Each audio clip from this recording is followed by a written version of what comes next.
Baik, ingat saudara, Matius 28 itu adalah episode kedua. Kenapa saya katakan episode kedua? Karena itu terjadi setelah penyaliban. Sebelum penyaliban terjadi, Yesus sudah menamatkan ajarannya. Yohanes 17:8, segala firman yang engkau berikan kepada aku telah aku sampaikan kepada mereka. Telah aku sampaikan kepada mereka. Dan ending segala firman tersebut mendudukkan Yesus di mata muridnya. Menurut Yesus hanyalah Rasulullah, Rasul utusan Allah. Titik. Yang pertama.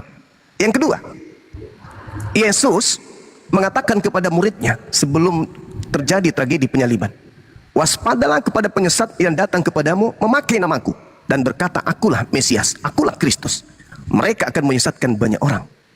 Yang ketiga, Yesus berkata ketika ditanya oleh angkatan jahat ini minta satu tanda, dan tidak akan diberikan satu tanda apapun selain tanda Yunus. Sebab Yunus 3 hari 3 malam dalam perut ikan, demikian juga anak manusia berada dalam perut bumi, dalam kuburan selama 3 hari 3 malam. Yang keempat, Yesus berkata sejenak setelah hampir ditangkap. Apa kata Yesus? Sangkamu aku ini penyamun sampai kamu datang membawa pedang dan pentungan untuk menangkap aku?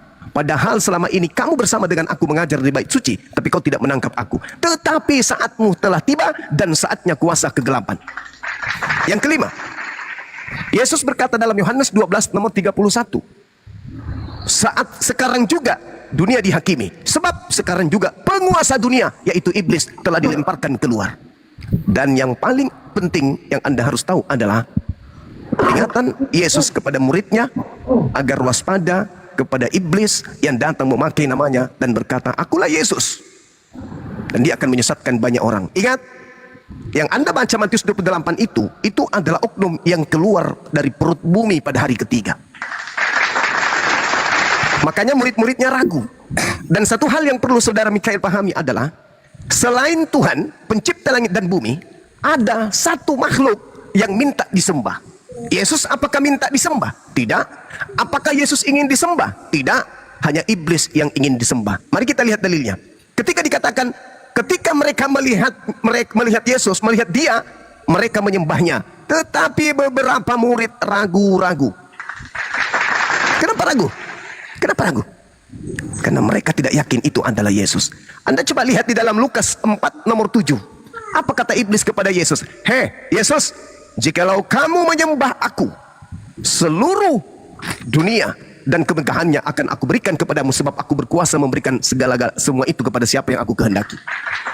Artinya makhluk yang keluar pada hari ketiga dengan berkata kepada aku telah diberi kuasa. Siapa yang memberi kuasa kepada makhluk ini? Tak lain dan tak bukan adalah iblis. Karena iblis mampu memberikan kuasa kepada siapapun yang dia kehendaki. Maka ketika ada pengganti Yesus yang disalib lalu mati dan iblis merasuki orang tersebut, maka orang itu keluar dari kubur sebagai tanda kepada angkatan jahat lalu berkata, pergilah ke seluruh dunia, jadikanlah semua orang menjadi pengikutku. Kata Yesus, waspadalah kepada iblis yang datang kepadamu menyamar memakai namaku dan berkata, akulah Kristus. Dia akan menyesatkan banyak orang. Pergilah, jadikanlah semua orang, jadikanlah banyak orang menjadi pengikutku. Padahal Yesus menekankan di dalam ajarannya, Matius 10 nomor 5 nomor 6, Yesus berpesan kepada muridnya agar jangan ke bangsa lain, melainkan pergilah kepada domba-domba yang sesat dari umat Israel. Jadi jelas, yang keluar dari kubur nyamar menjadi Yesus, itu bukan Yesus, tetapi iblis yang memakai kemudian tubuh Yudas untuk mengajarkan manusia menyembah kepada dirinya dalam nama Yesus. Sekali lagi kesimpulan 10 detik. Yesus jangankan kepada muridnya, bahkan kepada iblis sekalipun, Yesus memerintahkan iblis menyembah hanya kepada Allah saja. Berarti yang keluar pada kuburan ini itu bukan Yesus, tetapi iblis yang mengaku Yesus, sehingga menyesatkan banyak orang. Siapa orang banyak yang disesatkan oleh Yesus palsu ini? Itulah yang disebut Kristus atau pengikut Kristen atau Kristen pengikut Kristus. Silakan.